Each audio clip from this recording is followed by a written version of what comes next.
following podcast was put together by fanboys. These aren't facts, they're opinions and speculations. And we aren't professionals, we're idiots. Enjoy. And spoilers. Hello, all of you wonderful people watching. If you're wondering why this video is so damn late and is talking about the first 2 chapters instead of talking about the first chapter, and yeah, that's probably because I fell down and didn't update for like a week, other than the Halloween thing. But to make up for it, I'm joined by 2 guests. Hello, my name is Danzer Kaler. I am Aaron's friend. Sorry, missed your name. I asked him to do a thing, and he did a thing, and now we're friends. Indeed. My name is Ditto. Dan's asked me to do a thing, and now I live downstairs. Okay, so we are talking about the first 2 chapters of Volume 3. So, the first thing on the to-do list that I have now made is to talk about the volume trailer. I did touch a bit of it on my last video, but I am actually really curious to hear your guys' thoughts on the official trailer for the season volume. Well, Andrew, you go first. Danza, you go first. Really? We're playing this game? Well, I'm not sure if I've seen it, in all honesty. no, I know I've seen the trailer. I'm just, having watched the first couple episodes, you know, I haven't watched episode 1, episode 2. I'm kind of forgetting what was actually in the trailer as opposed to what was just shown. Yeah, I'll tell you what's in the trailer. Vic Mignogna. Man, I'm so excited. Did he speak at all? He did narrate. Let me rewatch that right now. No, we don't have time. You're fired. But yeah, I thought it was legitimately intense. The first half of it was, you know, reusing old footage. Just recap of... Okay, now I remember. Yeah, sorry. My brain was kind of drawing a blank there. Yeah, I remember they were just kind of rehashing like what happened in the first and second volumes. But I do think, like, they... Basically what they showed of it was from the first couple of episodes, so, I mean, like, obviously. But then they were showing the stuff with Crow and Winter and all that. Yeah. No, like where they were like squaring off or something. I legitimately, the only thing I truly care about is Vic Mignogna in that trailer. It's just like, I hear his voice, it's just like, yay! I don't know, I'm a total fanboy, so. I love Vic Mignogna. I mean, like, one of my favorite voice actors of all even time. even in chapter 2, it's just like the, you know, him like half drunk, couple of lines that he gave. It's like, yee. That was so wonderfully done. I was like, wow, I feel like he actually got drunk for this. Because he was slurring so well, and he didn't even sound like, you know, he typically uses his voice, like for Eric, Elric, and Spirit. I felt he was going to use Spirit's voice for this, like more of that, in that vein. But this was totally different. It didn't even sound like Vic Mignogna for the most part. I'm just like, whenever I hear his voice, just, you know, open the floodgates for fanboyisms and stuff. Fan art.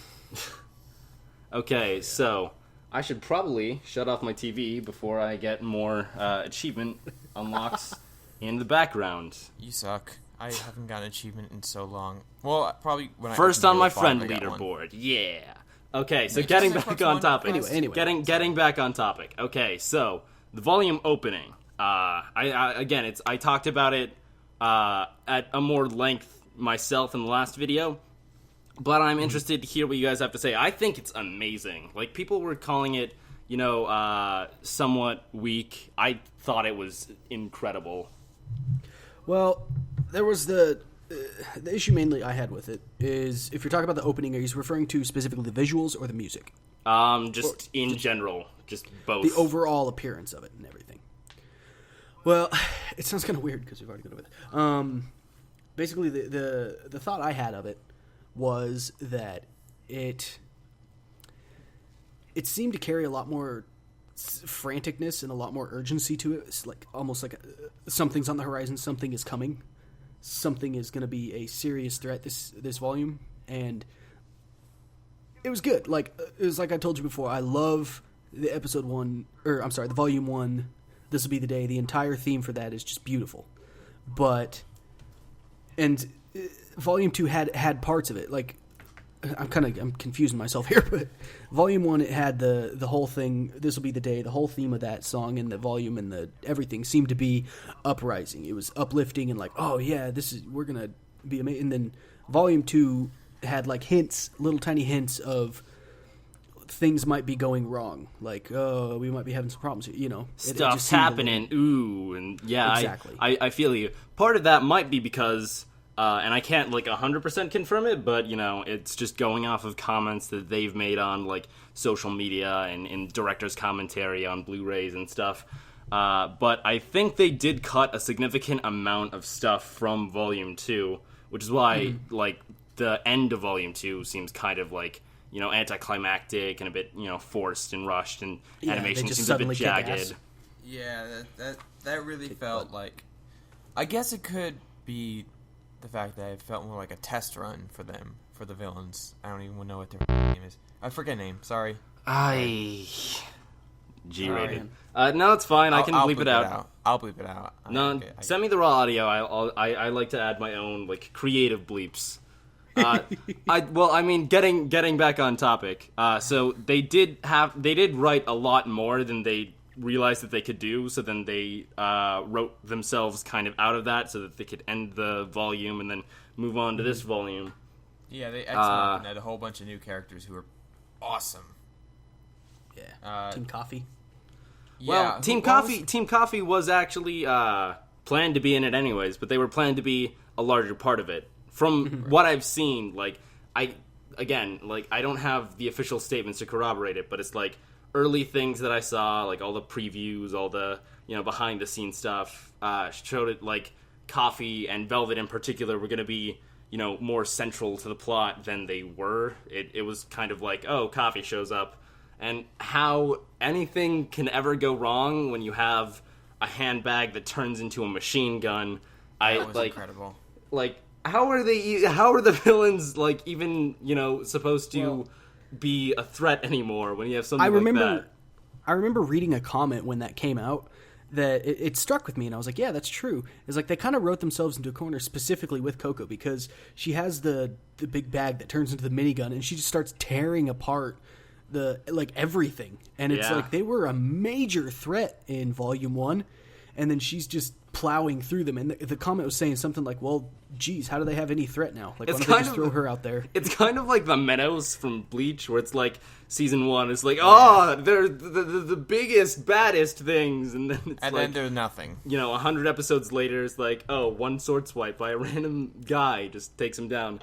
It was the Meadows was the whole thing. Bleach was also another one that I watched, by the way.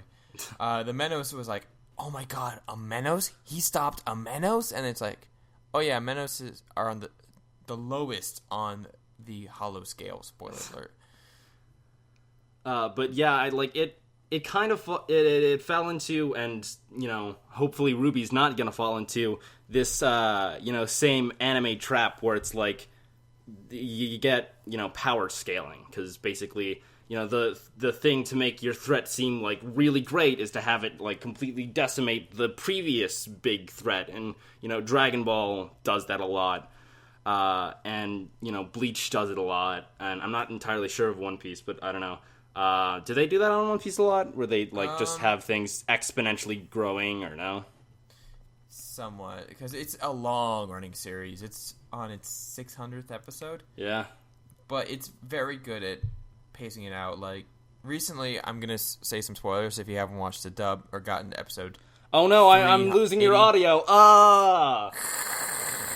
But in the part I just got to, the crew is having trouble keeping up with the pace that everything else is, because they're transitioning literally from one world to the next. One half of the Grand Line they just passed, and then they're going to the second half. The second half is supposed to be really strong, and they were having so much trouble, which was really something I haven't seen really in anime, where the characters basically get their ass kicked. They fight hard, but literally their enemies are 10 times tougher than them. Oh, dude, Soul Eater is like one of my favorite animes. Like we should probably get back on topic for That's now. not what I've seen. Yeah. But Soul Eater is one of my favorite animes. Like my favorite episode in the entire series is when Ashura like gets revived, and it's like these characters that are they're the underdogs. Of course they're gonna win. It's like ass handed to them, silver platter. But anyways, we should probably get back to talking about RWBY rather than like tons and tons of other animes. But yeah, I feel that hopefully they don't run into that trap. I don't think like they could cleverly write themselves around it. Like they're clever guys, they could do that. But let's start talking about the actual chapters 1 and 2, because we've been talking for 10 minutes about everything that came before Volume 3. Yes. Okay, so opening scene. Everyone is pretty much on the same wavelength that it was kind of a Monty thing, right? It was for Monty as opposed to total tribute. There's that thing at the end of the scene where the birds and the sun and or moon spell out his name, which was one of his things. I like that it's like, because it never actually lands on the frame where it fully spells it out, because so it's like you'd have to, like a freeze frame. Like, you have to pause and see it. Well, no, I went through it, like, frame by frame, and I could be wrong, but I'm pretty sure that there's not a single frame where it fully spells out the entire thing, so it's one of those things where, it's a little Easter egg for the devoted fans, because they're not going to spell it out for you literally. They do have one. They have one frame. One frame? I'm looking at it now. Oh. It's really close. The only thing off is the N, which, it's kind of hard to do an N with a bird, so yeah. I guess that makes sense. But here, I'll see if I can. It's obviously not going to show up in the actual stream or anything, but or video. There you go.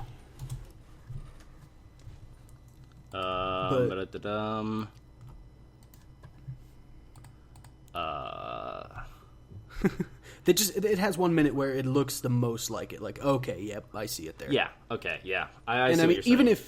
Even if it doesn't exactly go over it, if anybody knows about Monty's signature, they're going to be like, oh, yeah, okay, I see that. And they'll get the reference. That's what I like about it. It's like beautiful. Subtle and really, potent. Like his signature. Mm-hmm. It's like, looking back at his signature, it's just ridiculous. Super artistic. Yeah. It's so original. And I love the podcast they talked about it, and which is where I found out about it.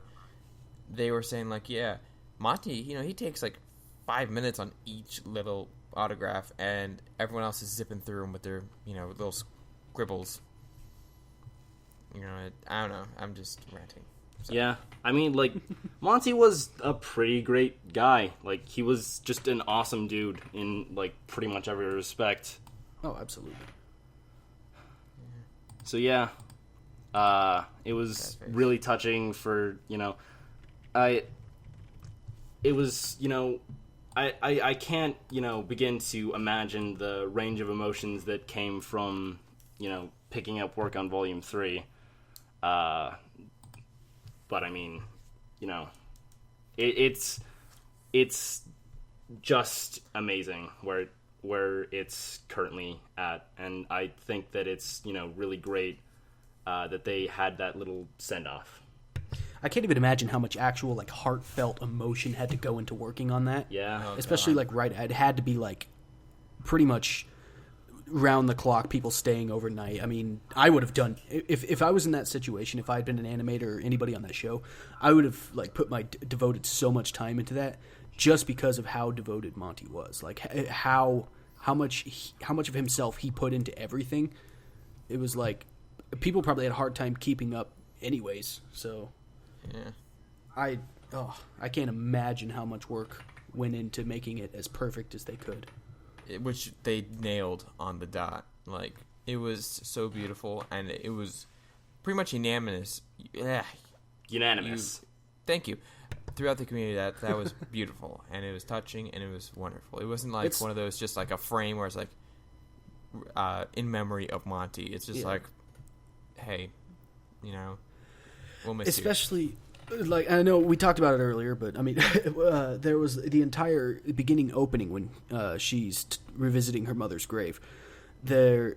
that entire scene, everything about it seems like so much work went into it. Like, you see the backgrounds that when they're in the tournament and when they're at the food area and stuff, and there's a lot of stuff going on. There's a lot of action, but I mean, the level of detail that just goes into each individual blade of grass, the way Ruby's hood and her cape are blowing in the wind, like just the shading, the style, everything of it just seems like they put so much into it. And that's how you can, that's the best way to infer that it's obviously, 50% story, 50% tribute. Like, it's showing like she's visiting Monty, she's talking and addressing him as opposed to visiting her mother. They work the two in like perfectly. That whole first scene, when I watched it, it was beautiful. One of the things that Monty said was that he always wanted to. One of the things he imagined that he would love to visit his characters and talk to his characters. So I guess this is playing off that as well, because it's one of the tweets that one of the many tweets he put was when his birthday rolled around. Someone drew a beautiful photo painting of him celebrating with all the RWBY. Oh yeah, and they're all around him. Yeah, I remember. I saw that and I was like crying. What happened? Now I'm depressed. Yeah, let's move on to the next topic. Okay, so the first fight scene. So they kicking into like just immediately, like, because I had if you watch the previous one of these, I did have some reservations about what I'd currently seen, preview material for Volume 3.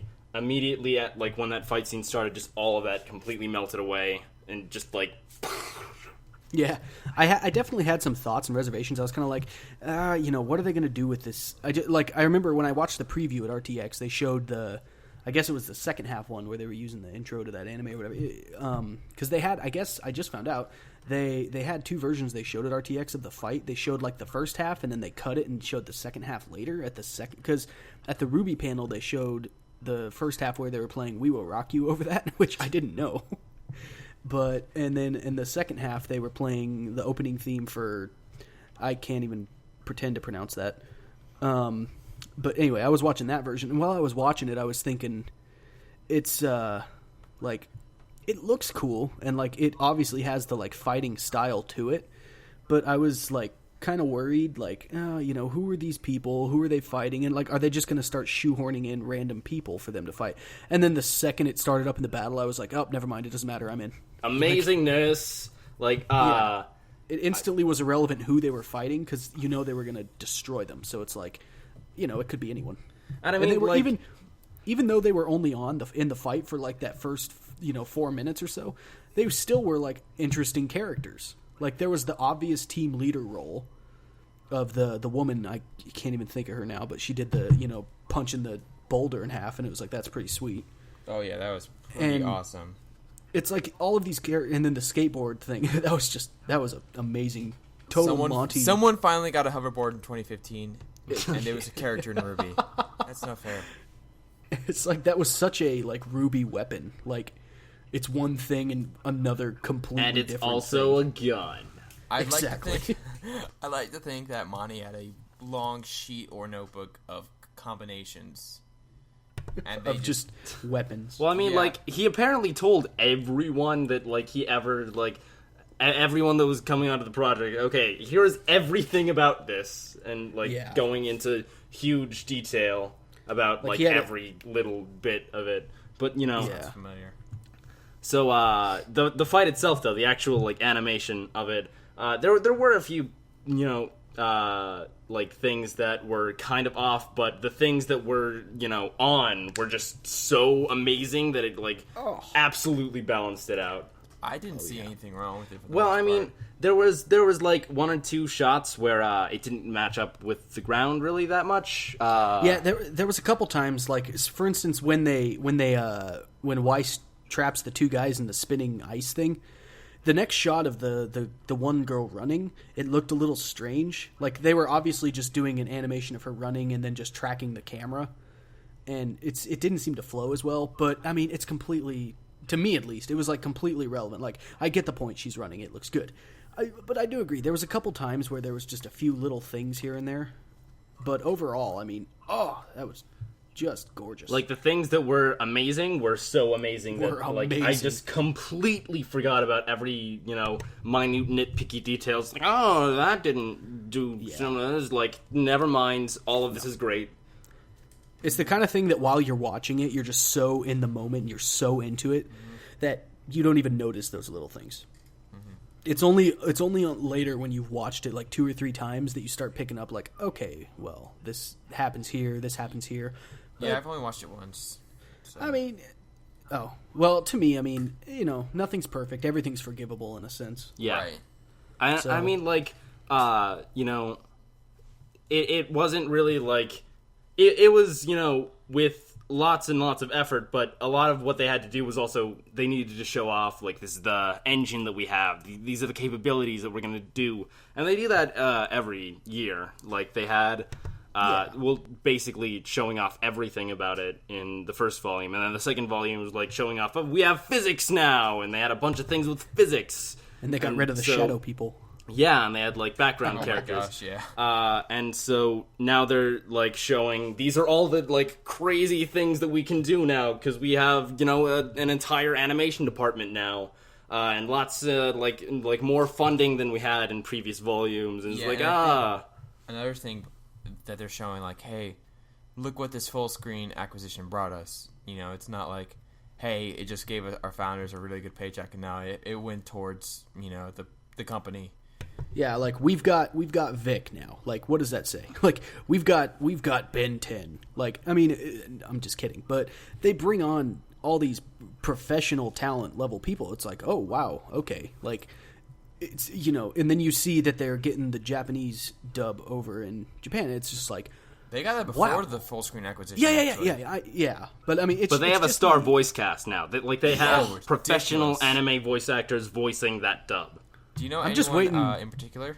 Like any. I don't really watch examples. subs, so I'm not like 100% sure. But it's like I was reading the Crunchyroll article about it. It's like this person from Kill la Kill, this person from a regular Magic High School, this person from da-da-da-da-da. It's like everyone there was a huge name actor.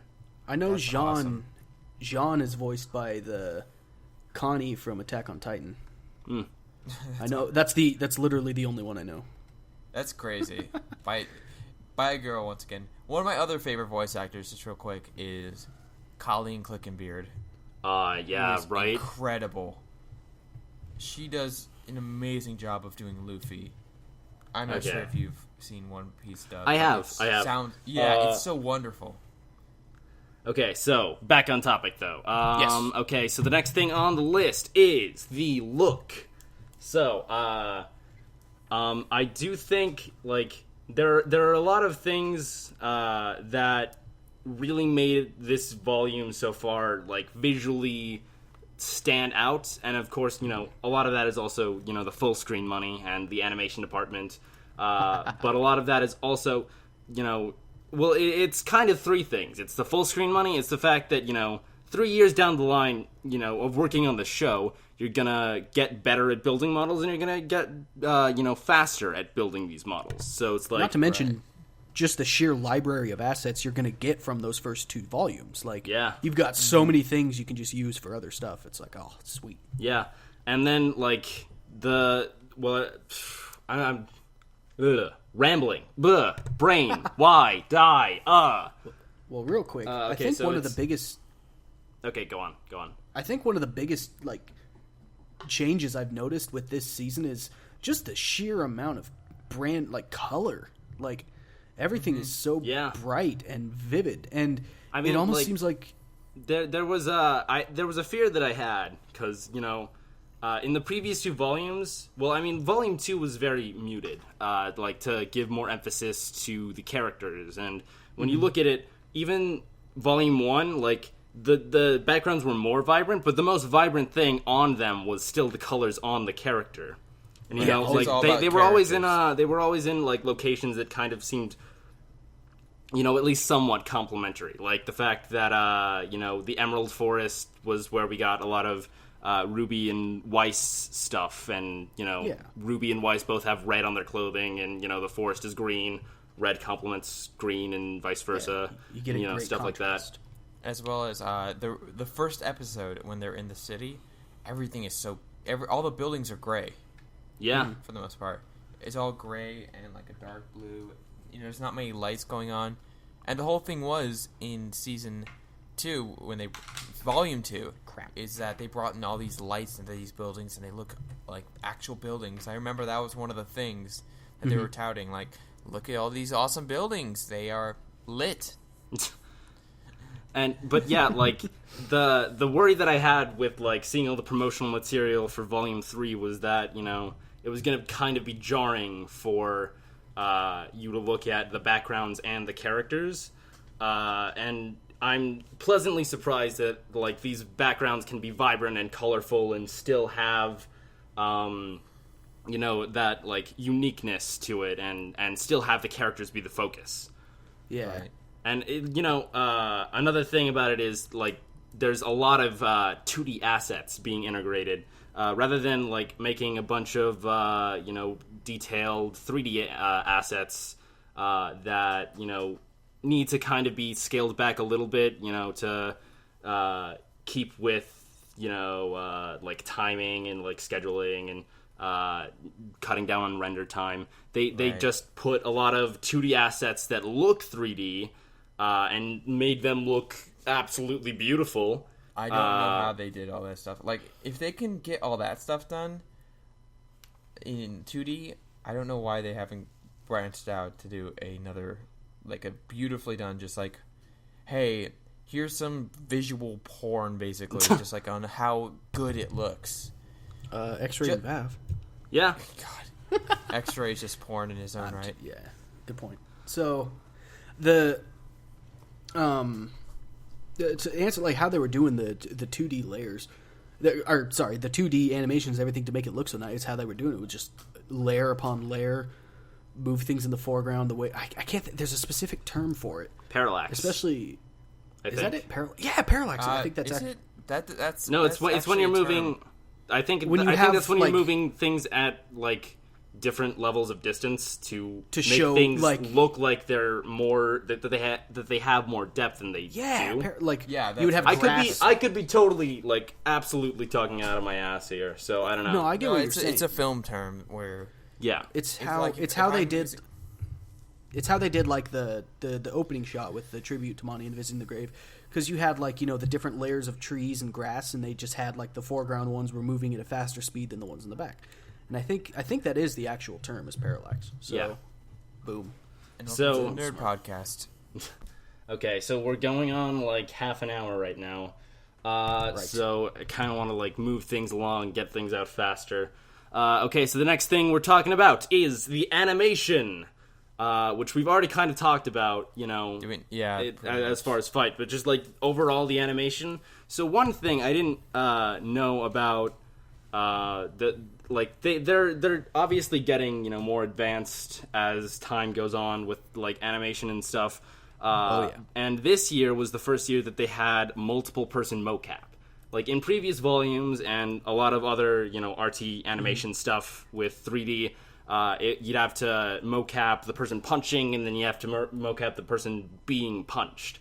Falling over, yeah. Yeah, and so like when RWBY 13 started, the huge thing about it is like, they can mocap fights with multiple people, and so you don't have to like do stuff. Not that RWBY is like really big on mocap fighting. A lot of the fighting's actually done hand keyed, because they're like one of the things in the director commentary for I think I can't remember if it was volume 1 or volume 2, but it's like talking about, well, there are only so many ways you can do a punch or a kick, so it's really better just to like make sure that it's there by doing it by hand. But there's 1,000 ways you can gesture. Yeah, I know. Yeah, I think personally, I'm all for motion capture because you can tweak it. Like if you can do a quick motion capture, record it real fast, and your director could say, "Do it like this," instead of having to do an entirely different one.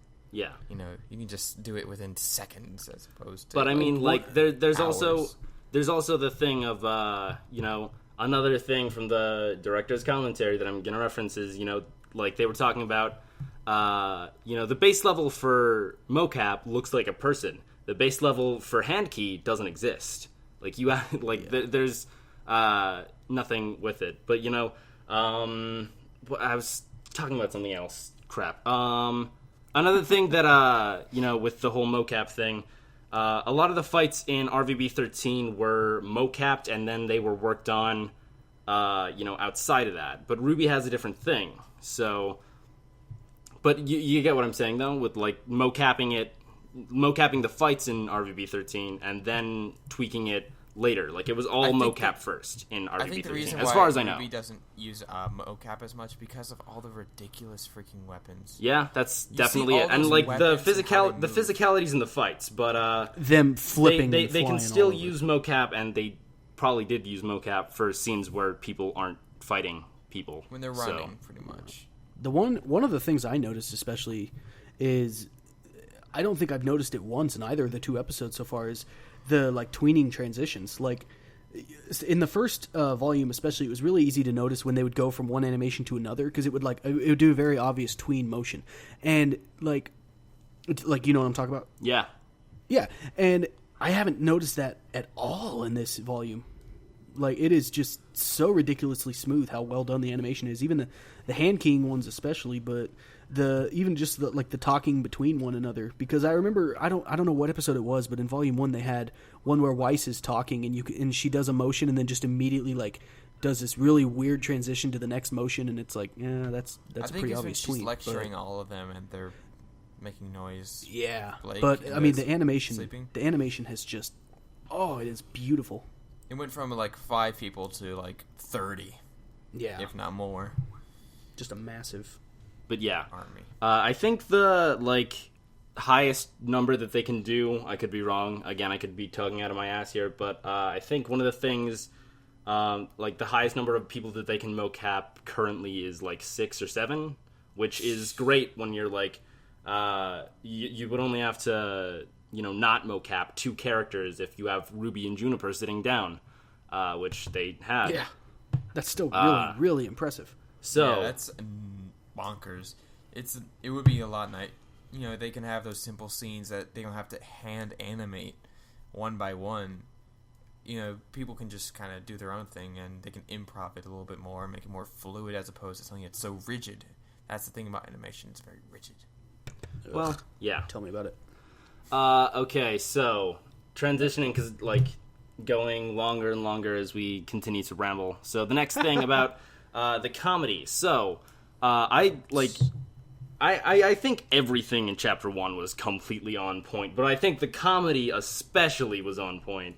You have all of these, anime jokes that, just times 10. They've always done anime jokes, but it's it didn't feel, forced or anything, and it didn't feel, jarring in the engine. It felt, really natural to have, Weiss's eyes be kind of like anime. It was actually, we put it to a vote. Put it to a vote. And then, having the sparkly eyes for Blake when she sees the fish.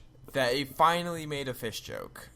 They had one fish joke, and when they first found out, she does like to a lot.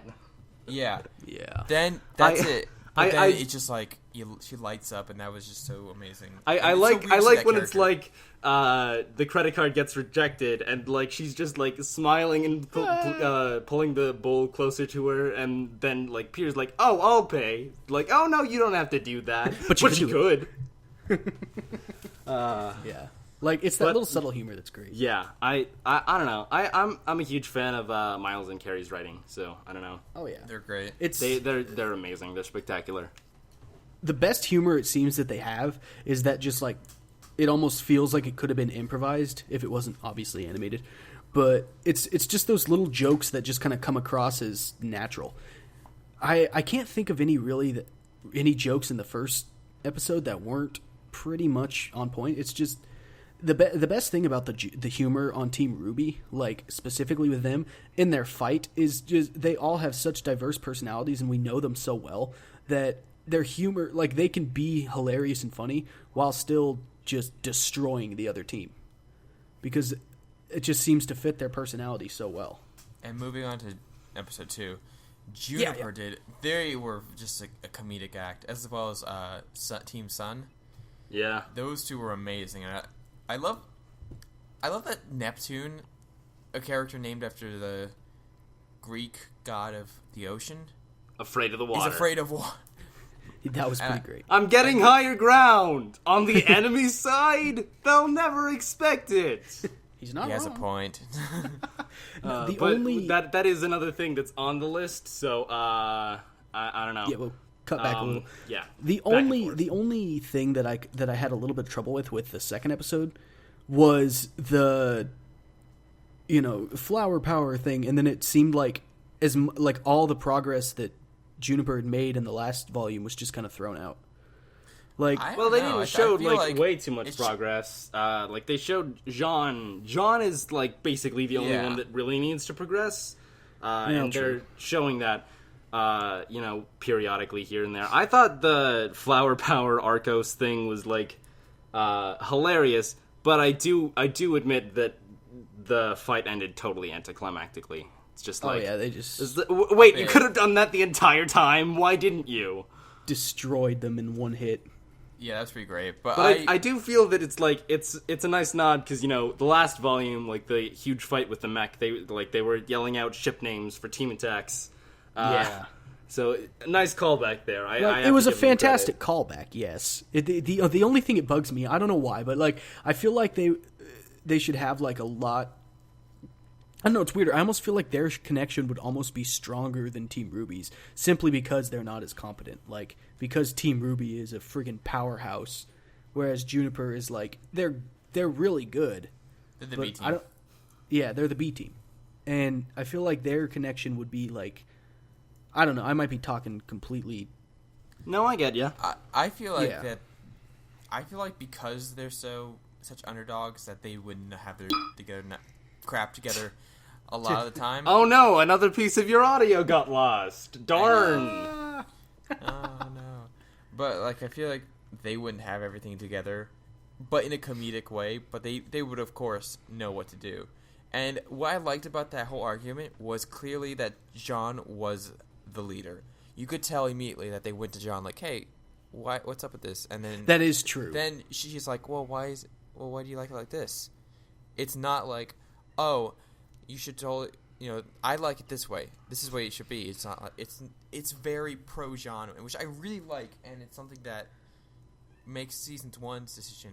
I'm still waiting for Jean's total breakout moment, but I don't know if it would ever come because that's Jean's entire character. They've been teasing it since halfway through volume 1. Well, basically been teasing it since the inception of Jean that he's gonna prevail. And he has something big. He's definitely progressed from when he's first introduced as Barf Boy. That's the thing. He took down an Ursa last season. That was a thing. That's the thing I love specifically with that Ursa is John's whole progression from from Barf Boy to total awesome leader of Team Juniper was killing one Ursa, and then we watch Coco tear apart an entire horde of them. It's John's progression is completely different than other people's simply because he's Jean. I love that. He has no training at all. No. That's not a criticism. One thing that awesome. I would criticize on is that his progression is kind of inconsistent when you really look at it because it's you look at the Nevermore fight and he's just on point leader, instinctively going everywhere.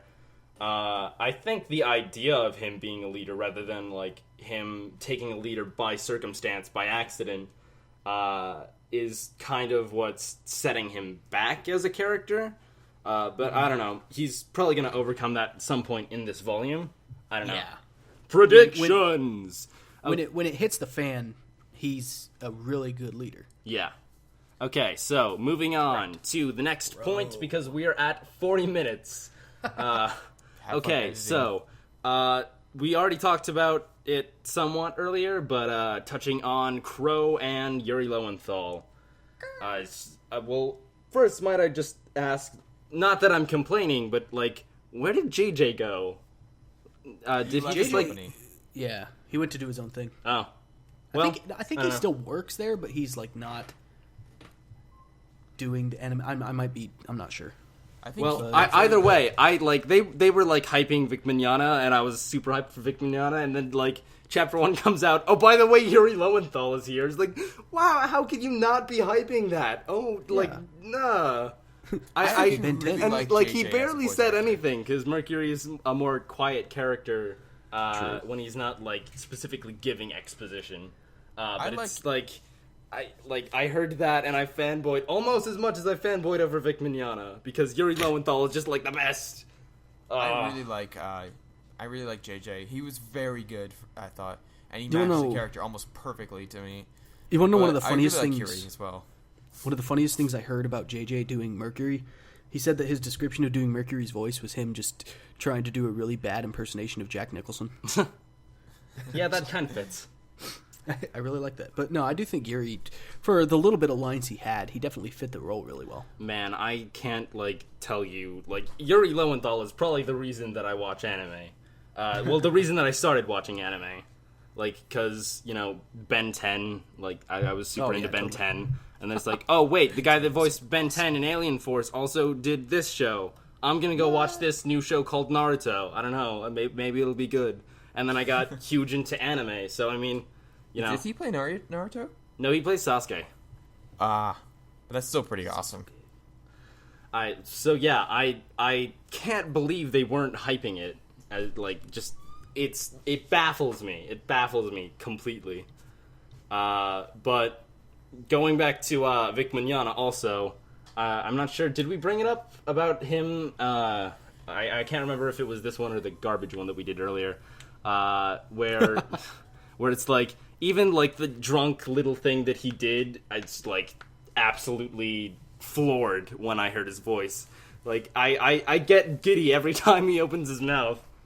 He's one of those voice actors, he's been around so much and he's done so much that even the smallest of lines are like totally professional. I know, right? The littlest things he has just sound perfect. Something that I find legitimately amazing is that he instigated this whole thing too. Like he did? He reached like, "I out wanna be on to that." Miles and Carrie's like, "Hey, I want to do this thing. Can you like put me in the show?" And they like, "Ee." I literally got an image of the two of them like leaping around a conference room with joy. I can see an image of them just like going all fangirl like. That's how I imagine how they reacted to that because I know they're such big fans of Full Alchemist Brotherhood, and one of the things that they said at the RWBY panel last year was "my precious Nina," and that the entire audience just went ah. Okay, so Exactly. enough fanboying over Yuri Lowenthal and Vic Mignogna. We have fights to talk about. And again, it's stuff we've already kind of talked about, but not in like super great detail. And we're running on 45 minutes here. Okay, so the Juniper fight, I don't know. Like, it was definitely more of a comedic fight, obviously. But there were a couple things where it's like huge build up and very little payoff, or no build up but huge payoff with ending with that. I think some of the big purpose of the Juniper fight was to show that they're kind of losing their cool, that they're not like as cohesive as RWBY is. Yeah. Yeah, I get that. Not as coordinated, I would say. But Because do you they're feel pretty cohesive. Like, I can tell that they have a strong bond together. Specifically the two sets of each other. Ren and Nora and Fira and Fira and John. They have a good lord. Yeah, like they have a very tight connection, but as a team, they're not quite as connected. Yeah, I totally get that. You go first. You go first. One of the few little concerns that I have is there going to be another thing of Jean's not competent enough? Like, I it hope seems not. like they've done that 2 times already. Is that going to be the story again? Well, it's by default, they kind of have to reiterate it one more time immediately before it happens. So I don't know. Immediately before he becomes awesome. I don't know. But also, a lot of fans are theorizing that might not actually happen. Like, they might just, do something with Juniper, and, there's evidence corroborating that. I can't fully remember, but I think there was like this Greek legend about Pyrrhus and how everyone in Pyrrhus's army died. That could be one of the things that I'm talking out of my ass. I could be remembering it completely wrong. I could be remembering a different Greek mythology thing. But I do believe that's how that goes. And then there's also the thing in the opening where they fall away from Team RWBY. So people are theorizing about that. Yeah, that's a good point. Another thing is that they are clearly fans of the school of Joss Whedon, where you build up a bunch of good characters, and then you kill them. Well, I mean, it breaks everyone. Miles was built up a reputation in RWBY 12. Like, people started calling him Miles R.R. Martin because he just like killed off, the two characters almost immediately. Sharkface. Yeah, I don't know what you're talking about. Fun little blah, story. blah, blah. Fun little story.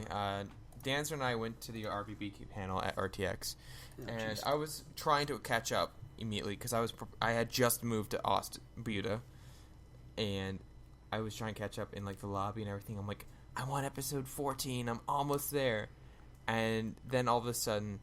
Well, here, I'll tell. They started like talking spoilerish kind of stuff. So I'm like, Andrew, cover your ears, and he slammed them on, and they were talking through everything, and I was like, and they got to the point, and I'm like, all right, I think you're good. He took his ears off, and they were immediately like, and then Sharkface's death, and he was like, Dah! Like immediately after he moved his hands. And then they brought out the Doyle memorial. Kind of then they brought out the memorial of Doyle, which was like a giant photo of him. And it's just like, well, Andrew, now you know what happens. Anyway. Sorry, just funny. Spoilers for RWBY, by the way. Oh yeah, spoilers. Okay, so back on topic. Where were we? Damn it, we were talking about Juniper. So I hope they don't die. I honestly, my heart can't take it because they did a very good job building up that team and making you care about them because I care about every single one of those characters. I mean, the way their chemistry works, the way the characters act, the way they're so organic, it's just you love them so much. I love them so much. They might be my favorite team, in all honesty, a little bit more than RWBY. And I don't know. My heart will break. I'm still ranking RWBY a little bit higher, but I can definitely see where you're coming from. But I mean, like, people have been theorizing basically since Volume 1, because the Volume 1 soundtrack had a song entitled "I May Fall," in which it's about a lot of people dying. But anyways, back to the actual fight itself. Yes. So Nora's semblance, the lightning thing, what's up with was them a thing. overusing lightning in episode 2? I mean, well, she's based off Thor. I mean, that's... Well, yeah. Well, it's the whole hammer thing. But then they use Neptune, like he dips his trident into the water, and then all of a sudden everyone's shocked to death. Well, to be fair, Nora didn't shock anyone. She just used it to amplify her strength. But it seems like they went very electricity heavy in this one. That might have just been a happy little coincidence. I just realized it myself. Like, I was like, oh yeah, both fights were technically won by lightning. Yeah. I do feel the Juniper fight was a bit weaker. The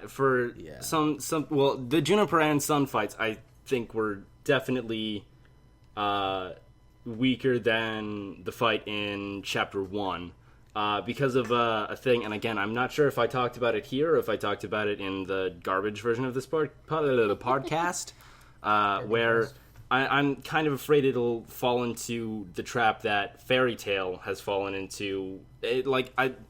Full disclosure, I've only seen like most of season 1, like up to the lullaby fight, and that's basically about it.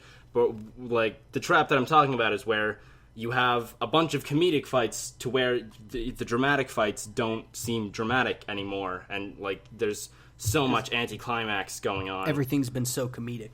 Yeah, and like there's not that mindset. I'm confident that, especially with like the way that Crow was talking and the way that the trailer and the opening go, that won't be a problem. But I do have to say, the fights for Juniper and Sun weren't paced quite as well as the Chapter 1 fight. I think the Sun fight definitely went better than the Juniper one, simply because the Sun one we've never seen, we don't know what they're capable of, and Sun on their own, like, Sun himself started as a fairly comedic character, but all through Volume 2, Sun and Neptune they were pretty much just the comedic duo. They were like the R2-D2 and C-3PO of RWBY. Well, I mean, every time they showed up and kicked a little bit of ass, but not that much ass. I feel like Gavin and those two additional characters, if anyone's going to get killed off, it might be them. No. They will never kill Gavin. No, yeah, I know. You can't I know, kill I them. remember What if your legs didn't know they were legs? What if I was a pirate in RWBY? I just find it funny that for the longest time they were like, "Oh, we can't use Gavin. We're saving him for something," and it turns out it's that. There was a tweet conversation where it's like Gavin, tagged. Name is slipping, but he tagged the voice actor for it's one of the S characters. There's Sun, Scarlet. It's Saiyan or Sainya or something. The other S. I am showing my I'm showing my stupidity here. But Sage. There you go. Sorry. But the Twitter conversation is like, they will never know. Was he supposed to be Sage or something? I don't know. So I remember they were like, oh, he's gonna be this crazy awesome. We're saving him for a really great role. I'm like, oh, this is gonna be sweet. I thought he was gonna be Torchwick at first. No, because Torchwick looked so Cockney and British. Yeah, but they ended up having Gray, who was amazing. Gray is like the best. I can't wait to see Torchwick in this volume. Are we gonna see Torchwick in this volume? I'm unsure. Oh, I'm sure. Definitely, we better see. Torchwick. Well, he's currently locked up, so... Wait, what? But he had like a weird...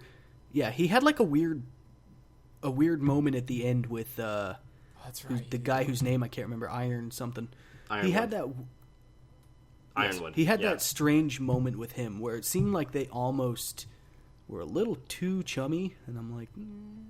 Yeah. I'm watching you. Well, it definitely seemed to me in like that final scene in Volume 2 that... as soon as that, huge fight was over, Cinder basically pulled him aside. It's like, listen, you're going to jail. You're going to say nothing, and, whatever. Yeah, I mean, obviously that's Cinder how it seemed to me, anyways. Obviously, Cinder is the brains behind everything. Well, I mean, duh.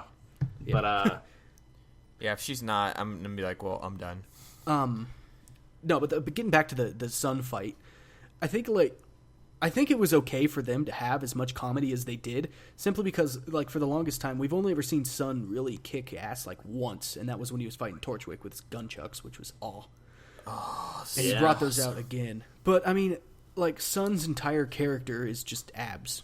Personified as a person. apparently the note that was given to the concept artist was just more abs. Only note. So there is a problem in the Sun fight that I did have, and I'm not entirely sure if other people feel this way, but the comedic animation was not as fluid as the other comedic animation from past volumes has been. The animation for Neptune, when he was saying I'm gonna lock down, it seemed really jerky and unnatural. And part of that is just it being really cartoony, but they've done cartoony before, and something that I love that they've done in the past is they've used double models at different speeds to simulate blurring and taking and elongating a model in VFX to make it look like it's blurring or stuff like that, but that didn't have it. It was just straight really jerky animation, blah blah blah blah. Which it definitely seems cartoony, but it was a little bit jarring because they've done cartoony animation more fluid in the past. So I don't know. Maybe that's just me. I do gotta say though, I think the hardest I laughed in that entire episode was when they animated Neptune flying across the thing and up the mountain in a split second. That was probably about the hardest I laughed. Because that was... Yeah. And then their whole back and forth of his, I'm going to cover the enemy, or I'm going to cover their flank. Yeah, that... I'm getting higher ground on the enemy side. That, never expect it. I even though, I'm complaining about the comedic fights, but, you know, the comedy is still really on point. Like, it's Exactly. always been in RWBY. Like, there are very few jokes in RWBY where it's like, I don't get them, or I don't laugh at them. Or they don't really stick. Like, Yeah. They know their humor really well because, I mean, they're a humor-based company. I mean, that's just Yeah. what they do. I mean, like, and again, Miles and Carrie, like... Hilarious. I'm a total Miles and Carrie fanboy, so, I don't know.